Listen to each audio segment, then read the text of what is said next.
Okay, so E3 have announced Life is Strange Before the Storm. Now, bear in mind, this is by a different creator to Dontnod Entertainment, who have said in the past that they're working on Life is Strange 2, and it's going to be a completely separate story to the original, with new characters and new locations. So, bear in mind that Assassin's Creed 2, Assassin's Creed Revelations, Assassin's Creed Brotherhood, Assassin's Creed 3. It's a prequel and essentially a standalone DLC. And, you know, there's a few issues with it, to be honest. And, you know, it's based on Chloe's story, which, of all the characters in it, I wasn't that close to Chloe. You know, she was a bullshit, selfish, couldn't care less about anyone else but herself, you know, pain in the ass. And then when it came to the end of the story, and yeah, Twitch, I mean, fantastic job on not understanding the story altogether. It's like, oh yeah, wasn't the entire game so fantastic how all of the choices that you made had such big consequences because it created the storm and all that to show how your powers had all these consequences. And it's, well, you know, that was kind of not based on your decisions, that was a preset thing. And then the final decision, do you save Chloe and then, you know, doom yourself to an eternity of hell and trying to save her life over and over again because you've predestined and predetermined to do that? Or do you choose to go back in time and unwrite everything and live in peace and relaxation, but, you know, none of what you did made any difference because, you know, you just invalidated everything and it's a completely separate timeline. But, you know, that was beside the point. This is purely on Chloe's storyline, and there are a few subtleties in Chloe's character that maybe this new plot doesn't seem to understand. You know, they said they chose Chloe because, you know, she was such a fan favourite and she must have been oh so fantastic, so, you know, they had to do more of a storyline on her. But the nuances, for example, there's the nuances in the whole Life is Strange story altogether where, you know, you woke up firstly on the beach in the middle of the storm and then part of the lighthouse fell on you, and it's like in the moments of death where you relive your life, and that, you know, so it was reliving all of the regrets after you'd already woken up from potentially being drugged by Jefferson and thrown out to die. But then again, there was the rewind, the voices in the rewind where you hear, Max, stay with me, Max. Not everyone may have noticed that, but I certainly picked up on it on my playthrough. And yeah, it's kind of showing that you are still at that point, even though it invalidates the whole waking up on the beach thing, but, you know, you are still in Jefferson's kidnap. And, you know, you're under the influence of the drugs, and the whole thing was a drug-influenced dream. And then that goes on to the final storyline where Jefferson is taking control with the final overdose and he's puppeteering Max. And, you know, she's like, no, I don't want to say that. But, you know, because obviously he's posing her and he's posing her for his pictures and his fantasies. So he makes the fantasy where, you know, she says either, oh, how is he fantastic? Or, oh, well, you know, Chloe's such a bad friend and all that. And Max is like, no, I don't want to say it. And then Jefferson's also the puppeteering voice behind Kate. And, you know, oh, you're responsible for my death and you're the reason I died, even though, you know, whether you saved her. But, you know, the potential suicide that could have happened, it's like, you know, you're to blame, Max, you're such a bad friend and you're the one that caused all of this, and it's just Jefferson puppeteering in her head. Which is why I think when you go to the final bit, which is the cafe diner and the whole everyone around you, you hear some good voices if you've done well enough, and it makes the possibility maybe there could have been a perfect possible future there that you could have influenced everyone throughout the entire game to get their perfect ending. And in that instance, maybe you could have got an instance where all of the voices in the cafe were positive to Max, and then, or, you know, enough were positive to Max for her to go, well, hang on, you know, you're wrong here, Jefferson. I've been a positive influence on all these people, and it's enough to fight back and then wake up and maybe have an influence and change the ending for a third ending where you actually do wake up and fight back and escape from Jefferson rather than dying and, you know, ending up back on the beach with the one final instance of, do you choose a lifetime of hell? Trying to save Chloe from this ever-present danger that's going to destroy the entire world from every time you try to save her, that just the world is going to destroy everything and you're ruining everyone else's lives and everything around you for the sake of Chloe? Or do you have relaxation and peace and just let it go and let her go? And, you know, maybe if I was closer to Chloe as a character, but I just wasn't, and that's why this is such a bad idea. But, again, back to the nuances. Like Yoda, who was stuck on the world alone for hundreds of years. I think it was originally 500. And that is the reason he speaks weird. And, you know, if you're on your own on the planet with no one to talk to, you're still going to have your primary language, but it's going to be twisted and distorted, you know. You'd have forgotten how to speak properly, and, you know, it'd be more like Yoda speaks. I was going to do a reference, but, you know, just trying to force strong is the force in you, yes. No, it has to come naturally, you know. But that's the whole point. He was, as a result of his consequences and his backstory, that is why. So when they made the prequels, they were like, oh, Yoda just speaks like this. Well, no, in the influence of people around him, plus he probably wouldn't have even been alive back then. You know, it's enough that he's lived for 500 years on a planet on his own.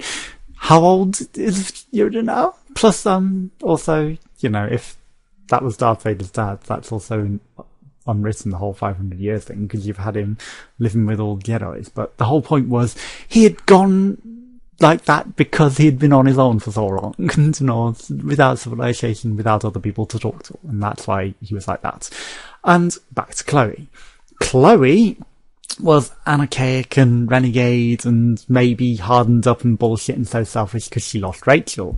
And, you know, I'm sure there was plot points where it mentioned how she never used to be like that, but, you know, after Rachel and after losing her, which is obviously understandable if you lose someone that you love that much, that it would make you hard, and, you know, you'd want to hunt down whoever killed them and bring them to justice and find them, and, you know, maybe you'd just be on that point altogether, because if anyone ever hurt the person that you love that much, then you would want to make them pay and find them and make sure that they are brought to justice, or, you know, at least suffer for what they've done to them.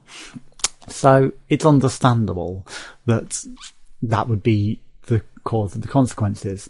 But they're making Chloe like this before she's even met Rachel. It's the meeting Rachel storyline, and it's why, you know, you've missed the subtle nuances of the character, and, you know, even if she wasn't the best character in the world, you're just making her bolshy and shitheady right from the offset, when it's as a consequence of losing Rachel so much that she's become this hard-focused, narrow-pointed individual that doesn't give a shit about anyone else and doesn't give a shit because she has to find out what happened to Rachel, and nothing else in the world matters.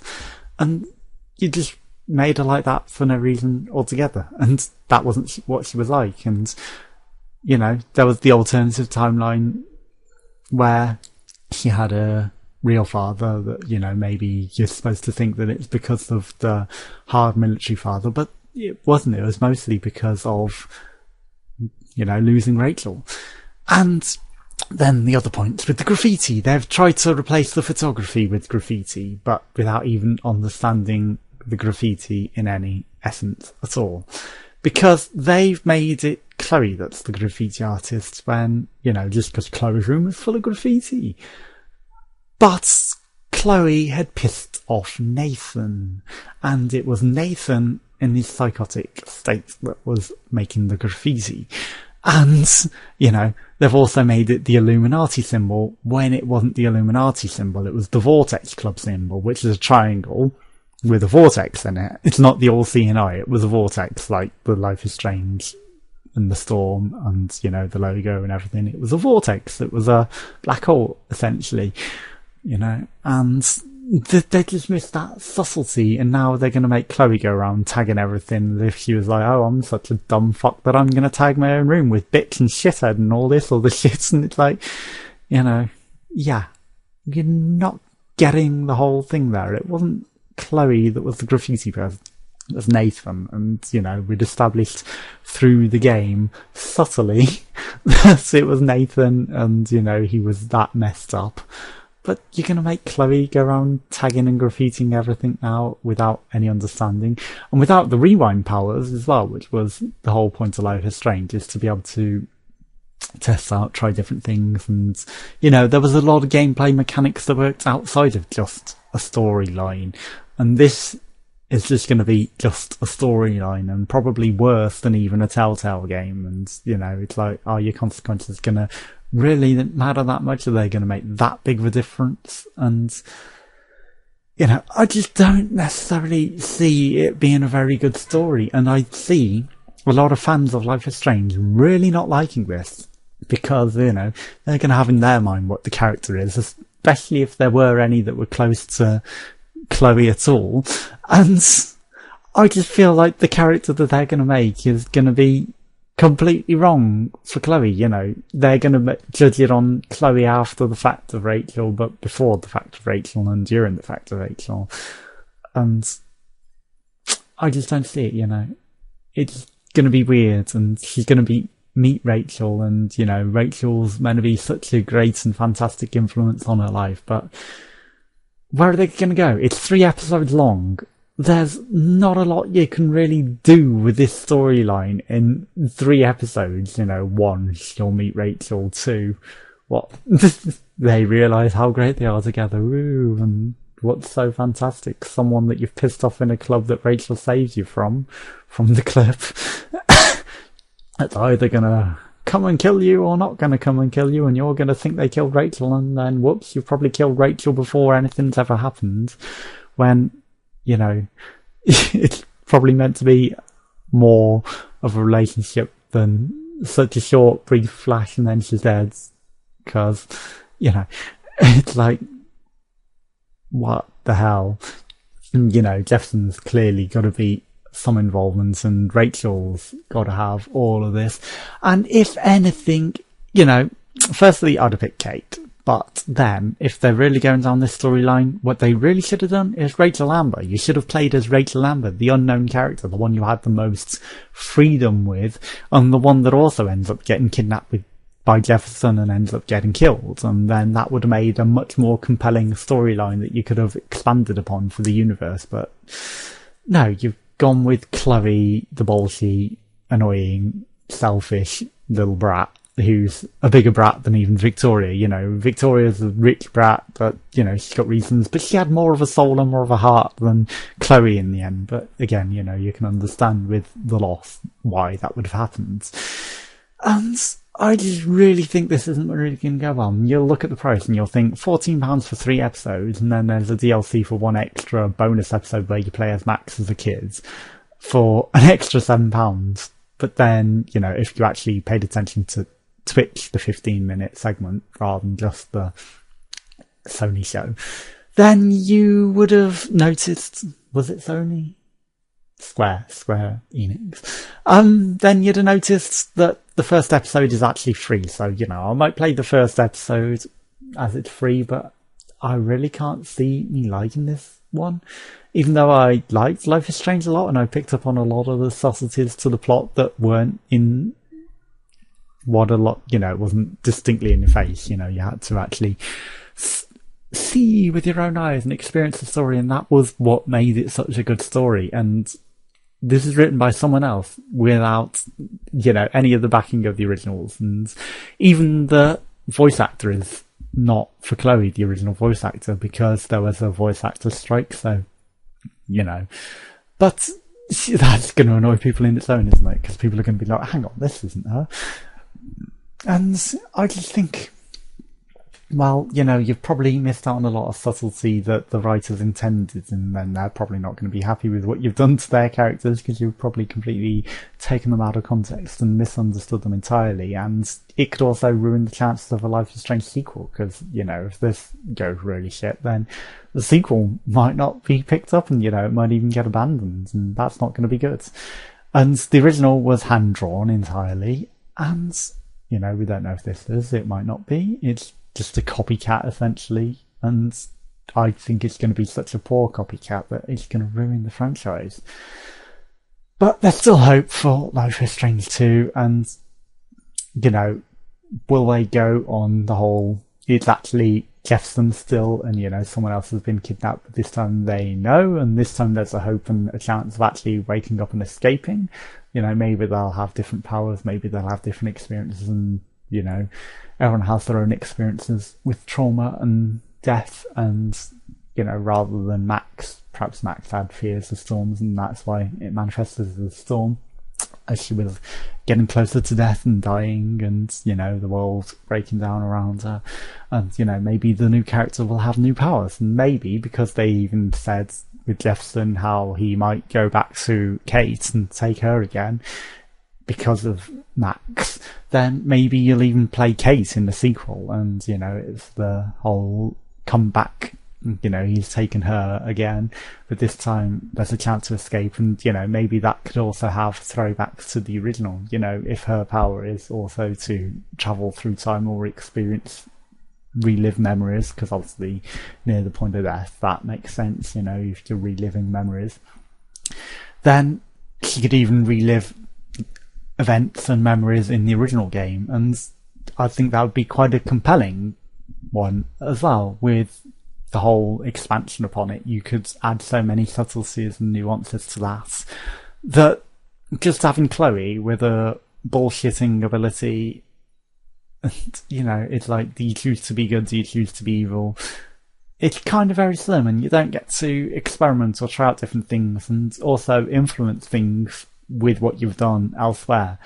Because, you know, in Life is Strange, the original, you could influence things, and if you've done certain things or if you haven't done certain things, they have an effect. And, you know, if you've got something that you couldn't have before, and a piece of knowledge that you couldn't have before, you could rewind and then get even more information and, you know, further the dialogue and influence someone. Chloe's just not going to have that ability, and, you know, bullshitting as much as you want, it's going to limit the gameplay and the playability of it, and it's just going to become a pretty dull story, in my opinion, with very little additional gameplay elements. At least the rewind mechanic added a lot to the game and added a lot of playability, rather than just exploring and taking things and, you know, talking to people and pretty much just on a rail. You know, at least the rewind broke the rails and made it an off-the-rails sort of experience that was much more fun and much more compelling. This is not going to be so great. And yeah, maybe Life is Strange didn't have so many actual consequences, or, you know, have such a freedom as they initially said, and, you know, in the end it all came down to one decision that invalidated everything you ever did in the game. You know, that kind of pissed people off at the end, but I can understand why it went crazy, because, you know, in the death throes and the final overdose, it's like emphasizing that to show that you are actually under the final overdose and not actually escaping. But a lot of people may not have noticed that subtlety of the storyline. But it's storylines like that that work so well, and that's why Fight Club does so well, and Vanilla Sky does so well, and even, what's it called, that funny European name, country, Brazil. Yeah, such a funny name. No, but I mean, you know, Brazil is such a good story, because in the end it all comes down to the fact that he escaped, but he escaped in his mind. You know, they were still interrogating him, and in the end he does get away, but then it cuts to, it's just a brain dead him sat in the chair still being interrogated, and he escaped. You know, he escaped the conservative future of dystopia where, you know, that's how I can see. If you haven't seen that film, it's a pretty good film. I like dystopian and utopian sorts of films and crazy films, and it's a pretty old film, but it's a damn good one, and one that's definitely worth watching, and it's on YouTube for free, so, you know, go check it out. But yeah, I mean, Life is Strange, ruined.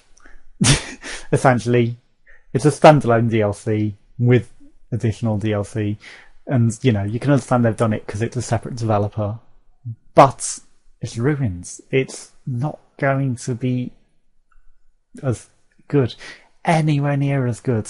It's such a short one. There's so little freedom for them to do anything, and they've picked the worst character from the entire game. You know, yeah, she's meant to be the best friend, but you know, she wasn't that good a person, and it turned out she was the worst friends of all in the entire franchise. So selfish, so narrow-minded, but you could understand that through losing Rachel. But then the character that they've got her as now, pre-Rachel, is still going to be the same character, and it's like, you've missed the subtlety of why she was like that, and it's like cloning it without understanding and completely ruining it in my opinion. So yeah, I'm probably not going to like this, and I'm picturing that it's not going to be that well received. So yeah, let me know what you think yourself, and when it comes out, let me know, did it meet your expectations? Did it do what you thought it would do? You know, do you agree with how they've portrayed the characters? You know, have they picked up on them properly? Have they avoided putting most of the original characters from the game just because they don't want to step on the toes, and you know, they want to have separate characters so that they don't have to pick up on the nuances and subtleties of the character, which they clearly missed the whole point with Chloe. So yeah, thanks for watching. Join us again some more. Bye.